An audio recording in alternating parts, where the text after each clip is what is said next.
Hello everyone, I am Shatrughan Tiwari and welcome back to my channel.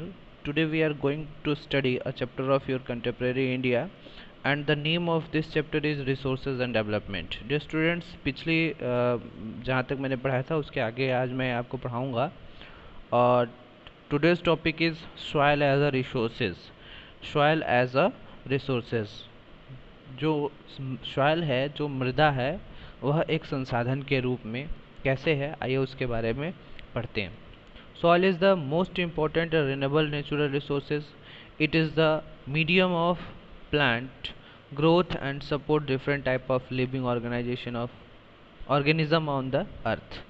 जो मिट्टी है या इसको हम मृदा भी कह सकते हैं, वो सबसे महत्वपूर्ण जो रिन्यूएबल नेचुरल रिसोर्सेज है, जो रिन्यूएबल मतलब नवीनीकरण योग्य प्राकृतिक संसाधन है.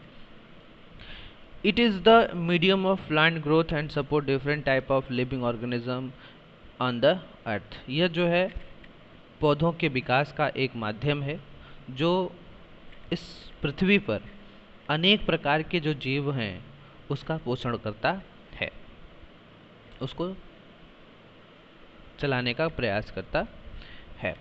The soil is a living system. जो मृदा है वह एक जीवंत तंत्र है, लिविंग सिस्टम है. It takes million of years to form soil up to a few cm in depth. कुछ ही सेंटीमीटर में, cm मतलब सेंटीमीटर, कुछ ही सेंटीमीटर की गहरी जो मिट्टी है उसको बनने में लाखों वर्ष लग जाते हैं. रिलीफ पेरेंट रॉक और bed rock, climate, vegetation and other form of life and time are important factor of the formation of soil. ये जो मृदा जो है, मिट्टी जो है, उसके बनने के जो प्रोसेस हैं, जो प्रक्रिया है, उसमें एक आता है उच्चावच, जिसे बोलते हैं उच्चावच, जिसे हम इंग्लिश में बोलते हैं रिलीफ. फिर है पेरेंट रॉक, जिसे हम हिंदी में बोलते हैं जनक शैल, और बेड रॉक. बेड रॉक को हम हिंदी में बोलते हैं संस्तर शैल. क्लाइमेट है, जलवायु है, वेजिटेशन है, वनस्पतियां हैं, और other form of life and time are important factor of in the formation of soil. और भी बहुत सारे समय हैं या मुख्य और ऐसे भी कारक हैं जो इसको बनाने में काम में आते हैं. Various forces of nature such as change in temperature, action of running water, wind and glaciers, activities of decomposers etcetera contribute to the formation of soil. जो प्रकृति है, जो नेचर है, उसमें अनेकों ऐसे तत्व हैं, अनेकों ऐसे चीज़ें हैं, ऐसे फैक्टर्स हैं, जैसे आपका क्लाइमेट है, तापमान है, तापमान परिवर्तन है, जो बहते जल की एक का प्रोसेस है, हवा है, हिम नदी है, और भी बहुत सारे अपघटन की क्रियाएं हैं जो मिट्टी के बनने में जो प्रोसेस होता है उसमें बहुत बड़ा योगदान देते हैं. जो मिट्टी में होने वाले जो केमिकल्स होते हैं, chemicals and organic changes which take place in the soil are equally important. Soil are also consist of organic, humans and inorganic metals, जो 1.5 में दिखाया गया है. कि अभी दिखाते हैं आपको कि जो मृदा है उसमें जो मिट्टी है उसको बनने में जो रासायनिक, जो केमिकल और जो जैविक परिवर्तन में भी बहुत ही महत्वपूर्ण, बहुत ही इम्पोर्टेंट होता है इसमें. और जो ह्यूमस होता है, ह्यूमस जो मिट्टी का जैव होता है, और अजैव, जैव और अजैव, ह्यूमस होता है जैव. दोनों प्रकार के जो भी मेटल्स होते हैं, जो भी पदार्थ होते हैं, उससे यह बनता है. जैसे ये फिगर 1.5 देखिए आप, इसमें आपको दिखा रहा है जो टॉप ऑफ द सॉइल है, ये टॉप सॉइल, अपर सॉइल लेयर, ये हमारे मिट्टी का सबसे ऊपरी भाग है. नेक्स्ट है सब soil withered rock and sand and silt clay.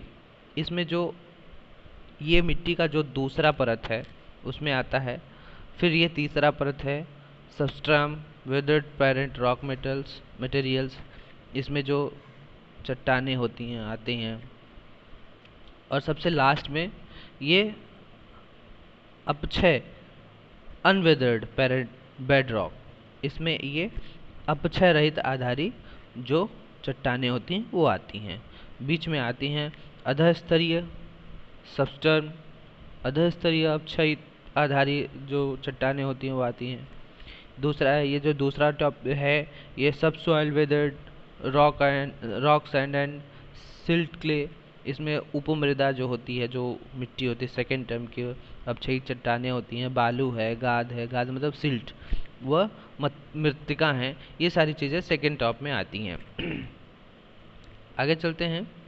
On the basis of the factor responsible for soil formation, colour, thickness, texture, age, chemical and physical properties, the soil of India are classified in different types।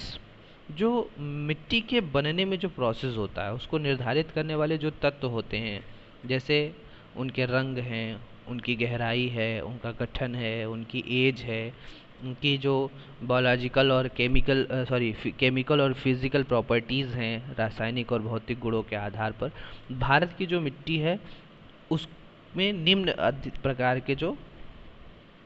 निम्नलिखित प्रकार की चीज़ें पाई जाती हैं। जैसे पहला है classification of soil. Classification of soil क्या होता है? मतलब मृदाओं का, मिट्टियों का वर्गीकरण। क्लासिफिकेशन मतलब होता है वर्गीकरण। India has variedly features landforms, climate, realms and vegetation types. These have contributed in the development of various types of soil. जो भारत है उसमें अनेक प्रकार के जो फीचर्स हैं पाए जाते हैं। भू आकृतियाँ लैंड फॉर्म्स पाई जाती हैं, जलवायु क्लाइमेट पाया जाता है, रिलिम्स एंड वेजिटेशन टाइप्स वनस्पतियाँ पाई जाती हैं। इस कारण अनेक प्रकार की मिट्टियाँ यहाँ पर विकसित हुई हैं भारत में। पहली मिट्टी है एलुवल सॉयल। एलुवल सॉयल को हम हिंदी में कहते हैं जलोढ़ मिट्टी। एलुवल सॉयल को हम हिंदी में कहते हैं जलोढ़ मिट्टी। This is the most Vidly separated and important soil. यह जो है मिट्टी जो है विस्तृत रूप से फैली हुई है, बहुत अधिक मात्रा में यह फैली हुई है और यह देश की सबसे इम्पॉर्टेंट सॉयल के रूप में मानी जाती है। कौन? एलुवल सॉयल यानी जलोढ़ मिट्टी। In fact the entire northern plains are made of alluvial soil. इसलिए वास्तव में जो हमारा संपूर्ण उत्तरी मैदान है, नॉर्थर्न प्लेन्स है, उसमें एलुवल सॉयल जो है, यह जितने भी नॉर्थर्न प्लेन हैं वहाँ पर ज़्यादातर आपको एलुवल सॉयल ही मिलेगा, यानी जलोढ़ मिट्टी ही वहाँ पर मिलेगी। These have been deposited by 3 important Himalayan river system, the Indus, the Ganga and the Brahmaputra। यह जो मिट्टी है वो हिमालय के 3 सबसे महत्वपूर्ण नदियों के तंत्रों से जुड़ी हुई है, जैसे सिंधु है, गंगा है और ब्रह्मपुत्र नदियां हैं। इसके द्वारा लाए गए निक्षेपों से बनी हुई हैं। ये सॉयल इससे बनी हुई है, डिपोजिटेड की गई है। This soil also extend in Rajasthan and Gujarat through a narrow corridor। Corridor मतलब एक सकरा गलियारा। नैरो कॉरिडोर मतलब सकरा गलियारा। एक सकरे गलियारे के द्वारा यहाँ से जो मिट्टी है वो राजस्थान और गुजरात तक भी फैली हुई है। Alluvial soil is also found in the eastern coastal plains, particularly in the deltas of the Mahanadi, the Godavari and the Krishna and the Kaveri rivers।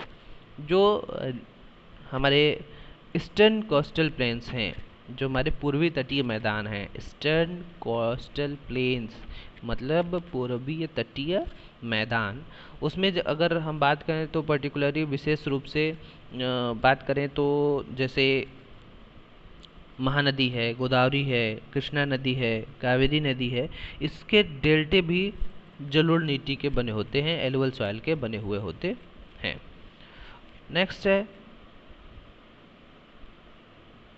आगे चलेंगे। ये देखिए, ये आपको दिया गया है एलुवल सॉइल का फिगर 1.6 में। The alluvial soil consist of various properties of sand, silt and clay. जो जलोढ़ मिट्टी है, जो एलुवल सॉइल है, इसमें रेत है, सिल्ट है और मृत्तिका के भी विभिन्न प्रकार के, अनेक प्रकार की अनुपात में पाए जाते हैं। As we move as inlands towards the river valleys, soil particles appear somewhat bigger in size.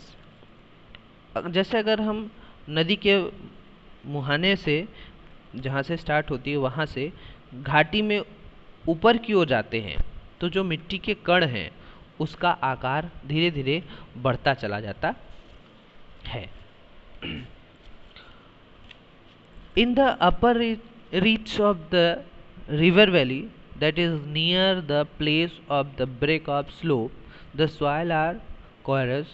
Such soil are more common in Piedmont plains such as, ये देखिए जो दिया गया है कि जो नदी का जो सबसे ऊपरी भाग है उसमें जैसे ढाल ढंग के समीप जो छोटे छोटे मोटे मोटे कण वाली मिट्टी पाई जाती है, ऐसी मिट्टियाँ जो पर्वतों की जो उसका तलहट होता है, तलहटी से बने जो मैदान होते हैं, जैसे द्वार है, क्षेत्र, द्वार के चो क्षेत्र हैं और तराई के आमतौर पर भी ये पाई जाती हैं, है ना।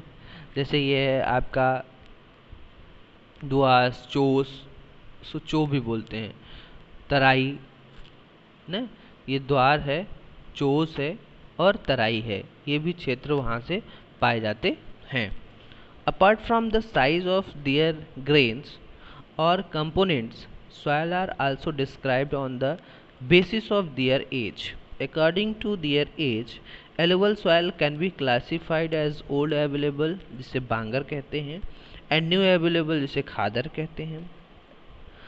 मतलब जो कण होते हैं, कणों के अगर आकार पर हम इसको देखें तो, या इसके जो घटक होते हैं, अगर इसके अलावा हम देखें तो मिट्टी की पहचान उनकी आयु से भी की जाती है। मिट्टी को हम उसकी आयु के आधार पर भी पहचान सकते हैं। जो आयु के आधार पर हम एलुवल सॉइल को पहचानते हैं वो दो प्रकार से पहचानते हैं। जैसे जो ओल्ड सॉइल है, जो पुराना जलोढ़ है, उसे हम बांगर के नाम से जानते हैं, और जो नया एलुवल सॉइल है, जो नया जलोढ़ मिट्टी है, उसे हम खादर के नाम से भी जानते हैं। The bangar soil has higher concentration of conker nodules of than the khadar. It has more fine particles and is more fertile than the Bangar.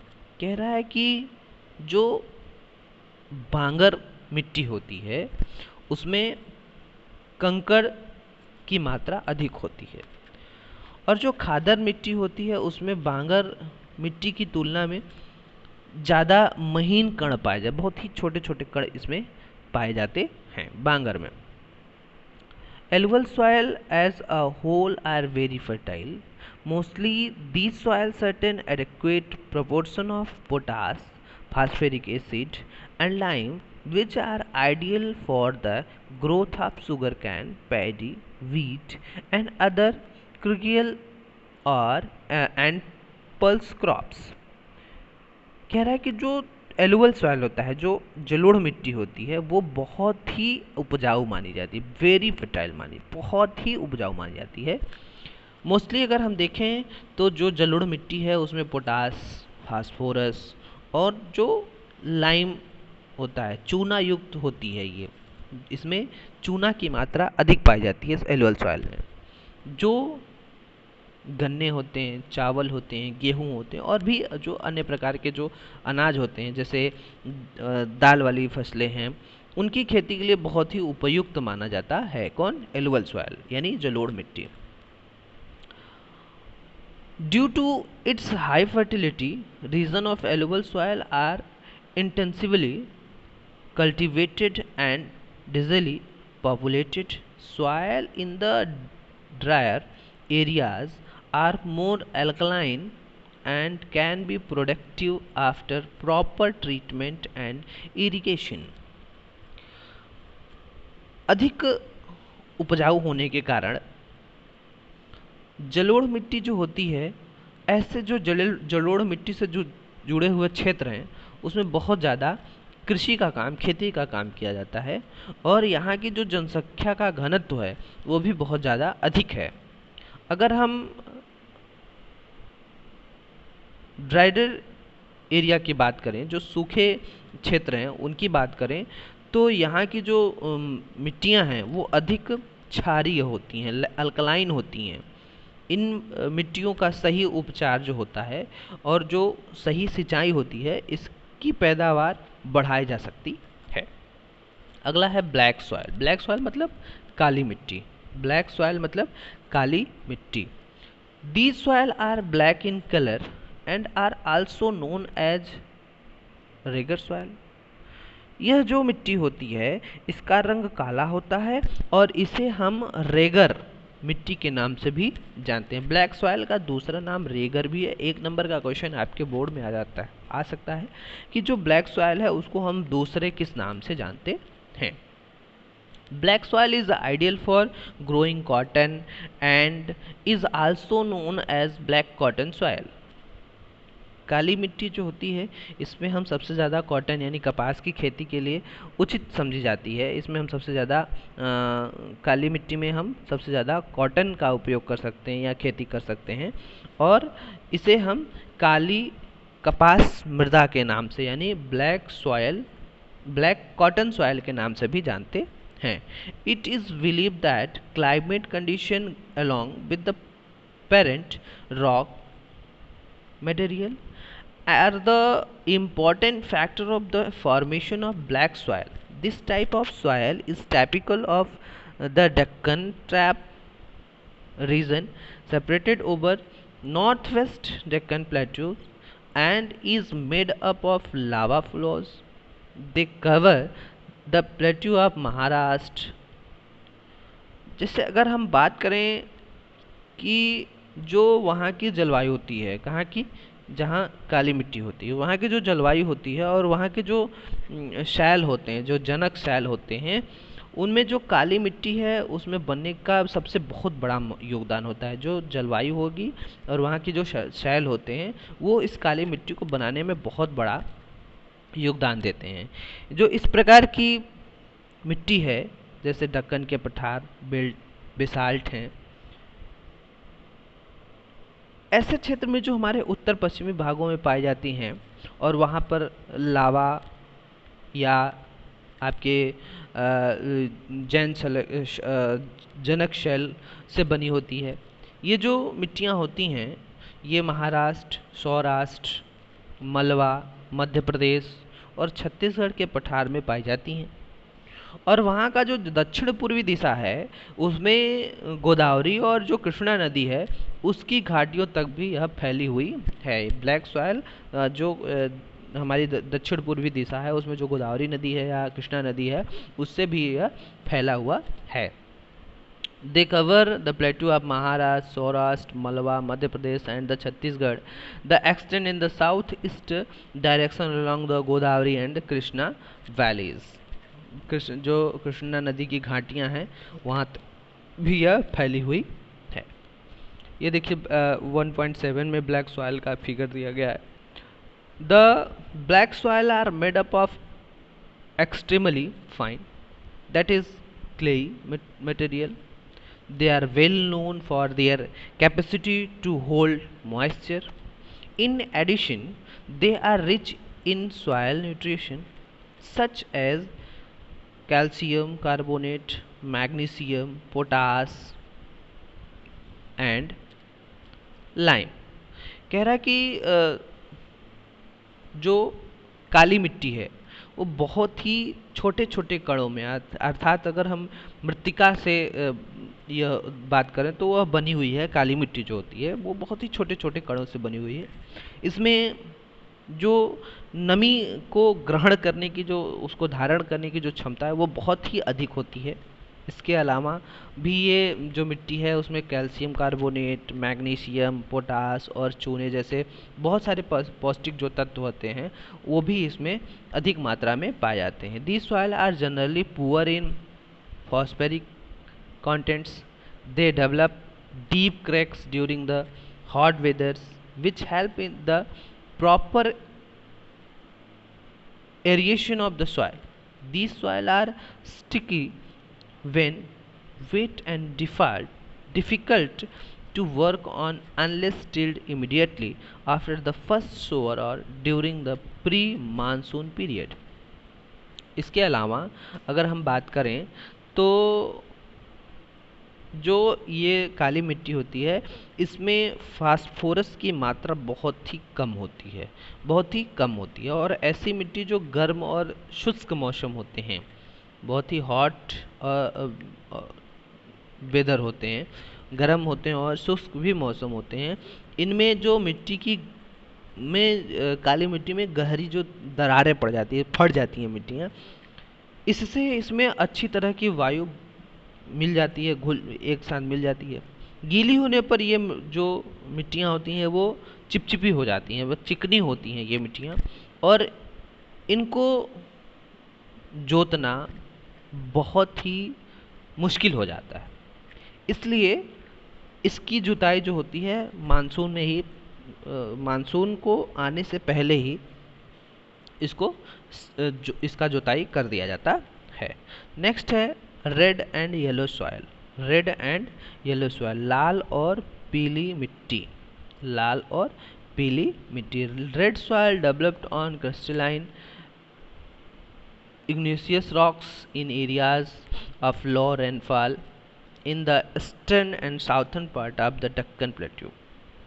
Yellow and red soil are also found in part of Odisha, Chhattisgarh, southern part of the Middle Ganga plain and along the Piedmont zone of the Western Ghats. These soil develop a reddish color due to diffusion of iron in crystalline and metamorphic rocks. It looks yellow when it occurs in hydrate form. जो लाल और पीली मिट्टी होती है, ये जो लाल मिट्टी है यह जो दक्कन के पठार हैं और उसके जो हमारे पूर्वी और दक्षिणी हिस्सों के जो रवेदार आग्नेय पाए जाते हैं उसमें rainfall in the eastern and southern part of the Deccan plateau, तो उसमें जो चट्टानें होते हैं उस पर कम वर्षा वाले भागों में यह डेवलप होती है। लाल और जो पीली मिट्टी होती है वो ज़्यादातर उड़ीसा, छत्तीसगढ़, मध्य जो गंगा का मैदान है उसमें, दक्षिण छोर पर अगर जाएं और पश्चिमी घाट में भी जो पहाड़ों के जो पद पर पाई जाती है ये लाल और पीली मिट्टी। इन मिट्टियों का जो रंग है वो लाल, रवेदार आग्नेय और रूपांतरित चट्टानों में लौह धातु के प्रसार के कारण होता है। इनका जो पीला रंग है उसमें जल योजन के कारण होता है। पीला रंग होता है जो जल योजन होता है उसके कारण यह इसका रंग जो होता है यह पीला हो जाता है। It looks yellow when it occur in the hydrate form. जब यह हाइड्रेट फॉर्म में होता है तो इसका कलर जो होता है वो येलो हो जाता है। अगला सॉइल है लेटराइट सॉइल। लेटराइट सॉइल क्या है?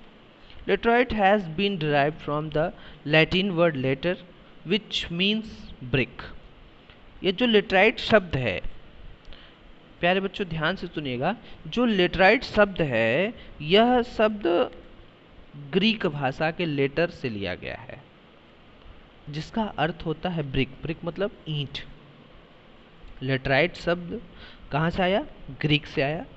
किस वर्ड से आया? लेटर से आया। और लेटर का अर्थ क्या होता है? ईंट।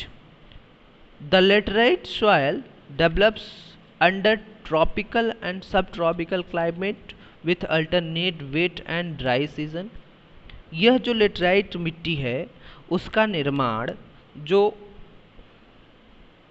ट्रॉपिकल और सब ट्रॉपिकल, ट्रॉपिकल होता है उष्णकटिबंधीय और सब ट्रॉपिकल होता है उपोष्ण कटिबंधीय। ट्रॉपिकल उष्णकटिबंधीय और सब ट्रॉपिकल उपोष्ण कटिबंधीय। उस तरह की जो क्लाइमेट होती है उसमें जो ये क्लाइमेट होते हैं under wet and dry. Wet मतलब क्या होता है? आर्द्र। वेट मतलब आर्द्र और ड्राई मतलब शुष्क। सीजन ऐसे जो ऋतुएं होती हैं उसमें से एक के बाद एक आने के कारण यह ऐसा होता है। The soil is the result of intense leaching due to heavy rain. Laterite soil are mostly deep to very deep, acidic, pH 6.0, generally deficient in plant nutrients and occur mostly in southern states, western Ghats region of Maharashtra, Odisha, some part of West Bengal and northeast regions। ये जो होता है ये ऐसा क्यों होता है? जब यहाँ अधिक मात्रा में वर्षा होती है तो उससे जो लीचिंग होता है, लीचिंग मतलब निछालन, लीचिंग मतलब होता है निछालन, उसका एक रिजल्ट है यह। जो लेटराइट मिट्टी है उसका जो अधिकतर गहरी और अम्लीय होती है, जो लेटराइट मिट्टी होती है वो ज़्यादातर गहरी होती है और उसमें अम्ल एसिडिक होती है, अम्लिक है, उसमें एसिड पाया जाता है जिसका मान pH 6.0 होता है। इसमें जनरली अगर हम इसकी बात करें तो deficient in plant nutrients in and occur mostly in southern states, Western Ghats region of Maharashtra, Orissa, some part of West Bengal and north east region where this soil supported in deciduous and evergreen forest. मतलब कि अगर सामान्यतः बात करें, generally बात करें हम, तो पौधों के जो पोषक तत्व होते हैं उसमें कमी आ जाती है। अम्लीय होने के कारण इसमें जो पौधे के पोषक तत्व होते हैं उसमें कमी आ जाती है। ये अधिकतर जो दक्षिणी राज्य हैं हमारे, जैसे महाराष्ट्र हैं, उसमें पश्चिमी घाट हैं, उसके क्षेत्र हैं, उड़ीसा है, पश्चिम बंगाल के कुछ भागों में भी तथा उत्तर पूर्वी प्रदेशों में भी पाई जाती हैं, जहाँ इस मिट्टी का जो पर्णपाती है और जो सदाबहार वन मिलते हैं। Where these soil support deciduous and evergreen forest. Deciduous मतलब होता है पर्णपाती, डिसाइडियस मतलब होता है पर्णपाती, एवरग्रीन मतलब सदाबहार वन मिलते हैं। It is humus rich but under sparse vegetation and in the semi-arid environmental it is generally humus poor. They are prone to erosion and degradation due to their position on the landscape. After adopting appropriate soil conservation techniques, particularly in the hilly areas of Karnataka, Kerala and Tamil Nadu, this soil is very useful for growing tea and coffee. Red laterite soil in Tamil Nadu, Andhra Pradesh and Kerala are more suitable for crops like cashew nuts. जो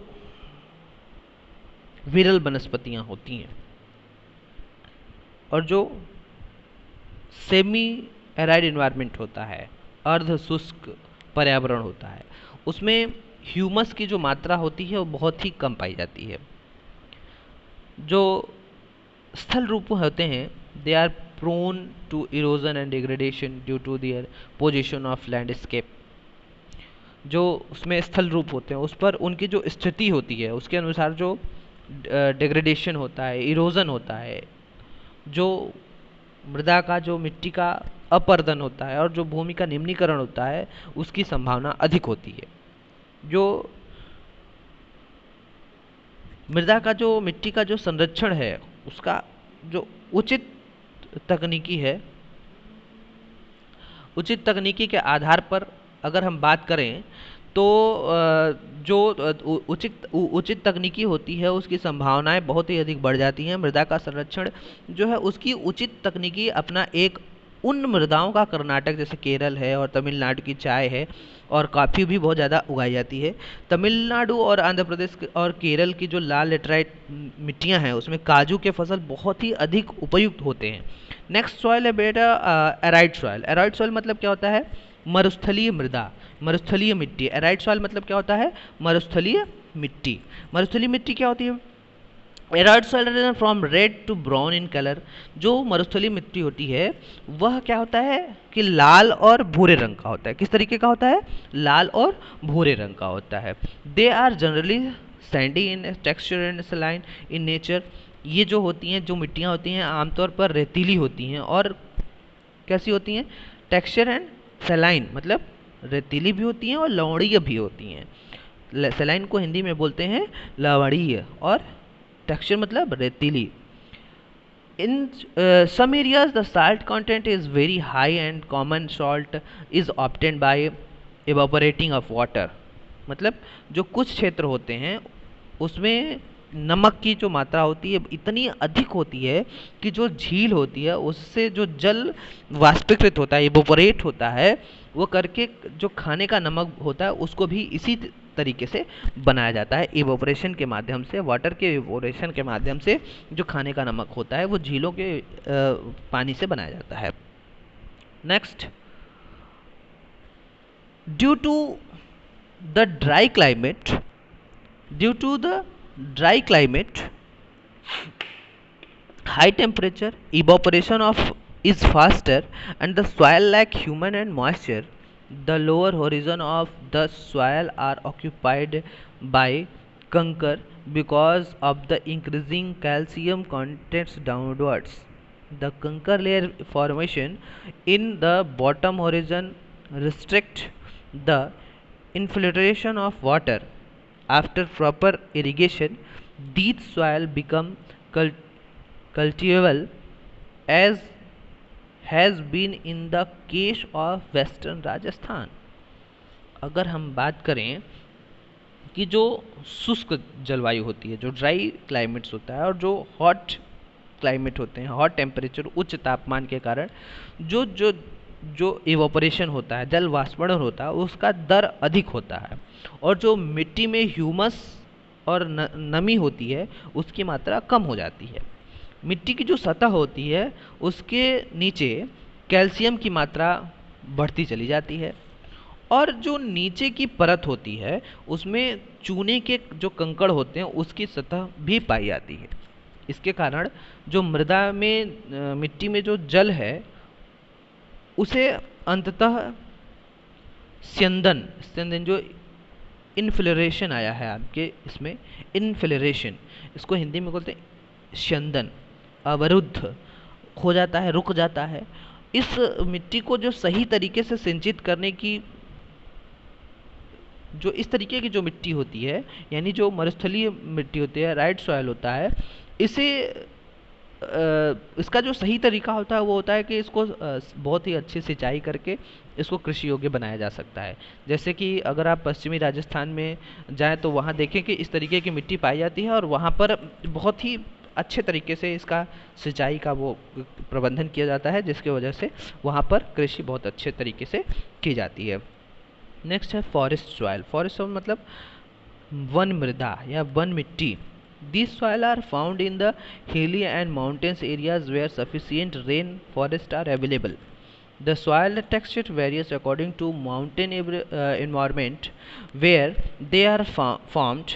They are loamy and slitty in valleys, sides and coarse grain in the upper slopes.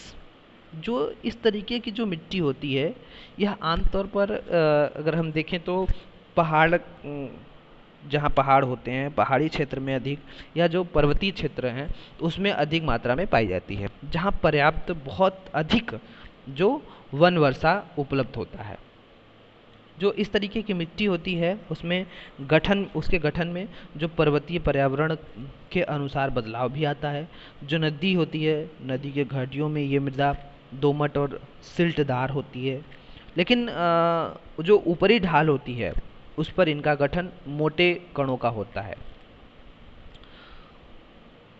In the snow covered areas of Himalayas, these soil experience denudation and are acidic with low humus content. The soil found in the lower part of the valley, particularly are the river traces and alluvial fans, are fertile. अगर हम देखें तो हिमालय के जो हिमाच्छादित क्षेत्र रहते हैं उनमें जो मिट्टियाँ होती हैं उसका बहुत अपर्दन होता है, बहुत ज़्यादा कटाव होता है, और ये जो एसिडिक होती हैं, अधसिलिक होती हैं तथा ह्यूमस की मात्रा अधिक होती है। नदी घाटियों के निचले जो क्षेत्र होते हैं, विशेषकर जो नदी के सोपान होते हैं, जो जलोढ़ पंख होते हैं, उनमें आदि में ये मिट्टी जो होती है बहुत ही उपजाऊ होती है। नेक्स्ट है soil erosion and soil conservation. Soil erosion मतलब होता है, इरोजन मतलब होता है अपर्दन, इरोजन मतलब होता है अपर्दन, और कंजर्वेशन मतलब होता है संरक्षण।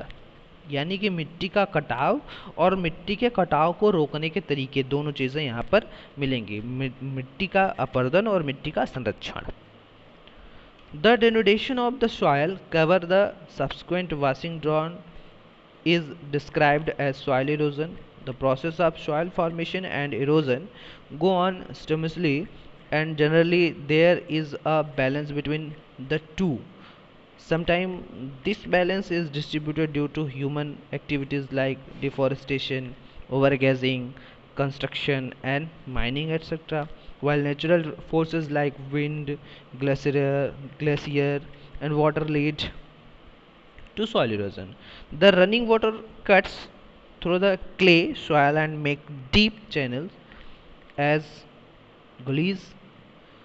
The land become unfit for cultivation and is known as bedland.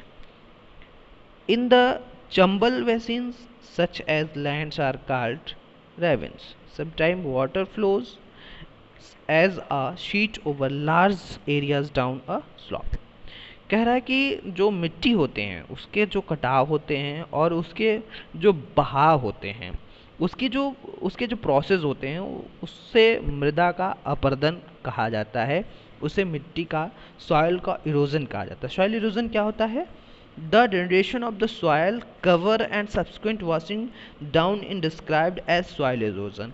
जो मृदा का जो कटाव होता, मिट्टी का जो कटाव होता है और जो मिट्टी का बहाव होता है, उस प्रोसेस को ही हम सॉइल इरोजन कहते हैं।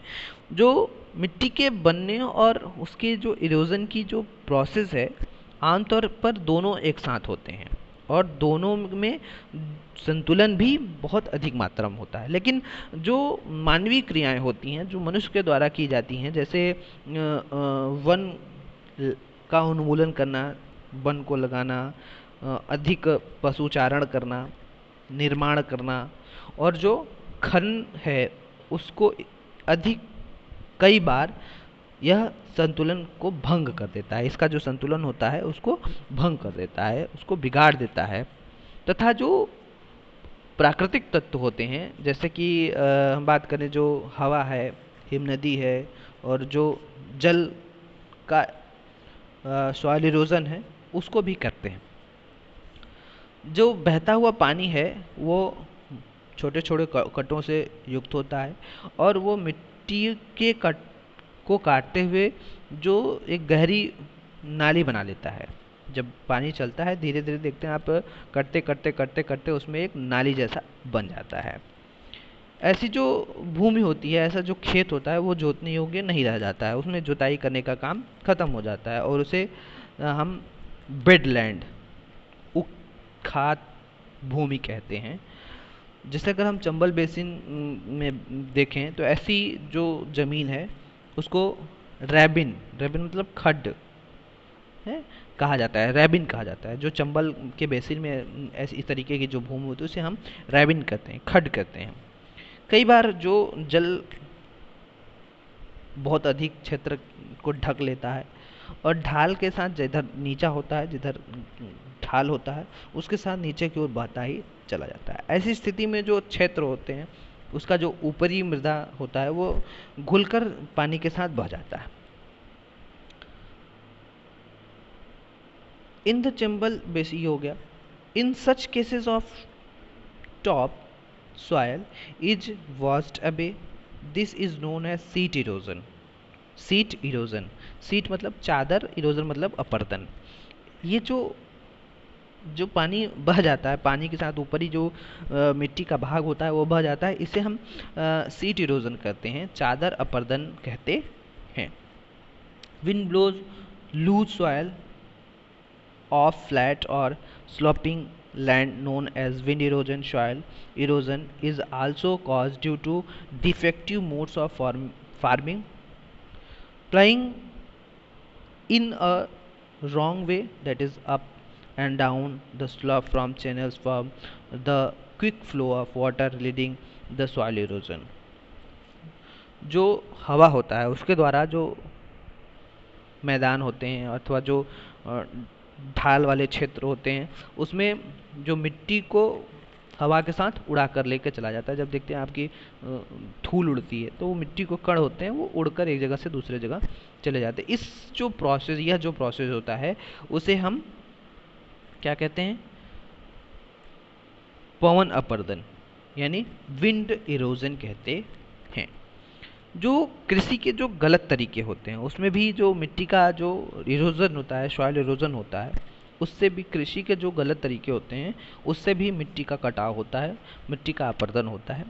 गलत ढंग से अगर हम हल चलाने, जैसे ढाल पर ऊपर से नीचे की ओर हल चलाने से जो नालियां हैं वो बन जाती हैं, जिसके अंदर से बहता पानी आसानी से मिट्टी के को काट सकता है या काटा करता है। प्लगिंग, प्लगिंग मतलब होता है जोतना, खेती करना। Plugging along the counter line can declarate the flow of water down the slopes. This is called counter plugging. Steps can be cut out on the slopes, making terraces. Terrace cultivation restricts erosion. Western and central Himalayas have well developed terrace farming. Large field can be divided into strip of grass are left to grow between the crop. This breaks up the force of the wind. This method is known as strip cropping. Planting line of trees are create. Planting lines of trees are create. Shelter also works in a similar ways. Row of such trees are called shelter belt. This method is known as strip cropping. Planting lines of tree are created. Shelter also works in a similar ways. Rows of such trees are called shelter belts. These shelter belts have contributed significantly to the stabilization of sand dunes and in stabilizing the desert in western India's। जो ढाल वाली भूमि होती है उसकी जो समोच्च रेखाएं होती हैं, उसके जो समानांतर पैरेलल जो हल चलाने से जो ढाल के साथ जल का बहाव होता है उसकी जो गति होती है, जो उसकी स्पीड होती है वो घट जाती है। इससे जो काउंटर प्लगिंग होती है, समोच्च काउंटर मतलब काउंटर प्लगिंग मतलब समोच्च जुताई, उसे हम समोच्च जुताई भी कहते हैं, काउंटर प्लगिंग भी कहते हैं। ढाल वाली जो भूमि होती है उस पर जो सोपान बनाए जा सकते हैं। सोपान जो होते हैं वो कृषि अपरदन को नियंत्रित करते हैं। जो कृषि का अपरदन होता है, इरोजन होता है, उसको कंट्रोल करते हैं। पश्चिमी और जो मध्य हिमालय में जो सोपान है अथवा जो सीढ़ीदार जो कृषि है वो बहुत ही ज़्यादा डेवलप्ड है, बहुत ज़्यादा विकसित है। बड़े खेतों में पट्टियाँ हैं, उसको पट्टियों में बांट अलग अलग छोटे छोटे खेतों, जो बड़े बड़े खेत होते हैं उसे छोटे छोटे खेतों में बांट दिया जाता है, पट्टी बना दी जाती है। फसलों के बीच में घास की पट्टियाँ उगाई जाती हैं। ये हवा द्वारा जो जनित बल को कमज़ोर कर देती, जो हवा चलती है उससे जो बल लगता है मिट्टियों पर उसको कम करती है। इस तरीके से पट्टी कृषि, स्ट्रिप फार्मिंग, पट्टी कृषि मतलब स्ट्रिप फार्मिंग, स्ट्रिप फार्मिंग को हिंदी में कहते हैं पट्टी कृषि। इस प्रोसेस को पट्टी कृषि भी कहते हैं, स्ट्रिप फार्मिंग भी कहते हैं। जो पेड़ों को कतार से लगाकर रक्षक या शेल्टर बेल्ट जो होते हैं ना, पेड़ को जो एक लाइन में लगाया जाता है, मेखला बनाई जाती है, उससे भी जो हवा होती है उसकी गति कम हो जाती है। इससे इस बेल्ट से जो शेल्टर बेल्ट्स होते हैं उसका पश्चिमी भारत में रेत के टीलों के स्थायीकरण में महत्वपूर्ण योगदान, बहुत ज़्यादा योगदान रहा है। नेक्स्ट आते हैं, ये सबसे लास्ट है, state of India environments, state of India's environment, Bharat के पर्यावरण की दशा, भारत के पर्यावरण की दशा। द विलेज ऑफ सुखो माजरी, the village of Sukhomazri and the district of Jhabua have the village of Sukhomazri and the district of Jhabua have shown that it is possible to reverse land degradation. Tree destiny of Sukhomarji increased from 13% hectare in 1976 to 1272 per hectare in 1992। सुखो माजरी गांव और झबुआ जिले ने यह कर दिखाया कि जो भूमि का निम्नीकरण प्रक्रिया है उसे पलटा जा सकता है। सुखोमार्जी में कृषि का जो घनत्व रहा है वो 1976 में 13 प्रति हेक्टेयर रहा है, जो कि 1992 में बढ़कर 1272 प्रति हेक्टेयर हो जाता है। नेक्स्ट है, regeneration of the environmental leads of the economic well-being as a result of greater sources of ability, improved agriculture and animal care, and consequently increase incomes. Average annual household income is Sukhomarji range from 10,000 to 15,000 between 1979 and 1984। जो पर्यावरण का पुनर्जनन हुआ उससे अधिक संसाधन उपलब्धता हुई, कृषि और पशुपालन में भी बहुत ज़्यादा सुधार हुआ। इसका रिजल्ट यह हुआ कि जो लोगों की आमदनी थी वो बढ़ती चली गई और समाज में आर्थिक सुधार हुआ, इकोनॉमिकल जो लेवल था उसको वो डेवलप हुआ। सुखोमार्जी में 1979 से 1984 के बीच में देखें तो जो वहाँ की फैमिली थी उसकी जो एनुअल इनकम थी वो 10,000 से 15,000 के बीच में थी। नेक्स्ट है, people's management is essential for ecological restoration with people being made the decision makers by the Madhya Pradesh government. 2.9 million hectares of or about 1% of India's land area are being greened across the state through the watershed management। जो पर्यावरण की जो पुनर्स्थापना के लिए लोगों द्वारा इसका जो प्रबंधन था वो बहुत ही इम्पोर्टेंट था। मध्य प्रदेश की सरकार ने लोगों को स्वयं फैसला लेने का अधिकार दे दिया था कि वे प्रदेश की जो 29 लाख हेक्टेयर भूमि है, 29 लाख हेक्टेयर भूमि है, भारत का लगभग 1% क्षेत्रफल को जल विभाजन या प्रबंधन के द्वारा हरा भरा बना रहे हैं। आज ऐसा व्यवस्था चल रहा है। Thank you, have a nice day.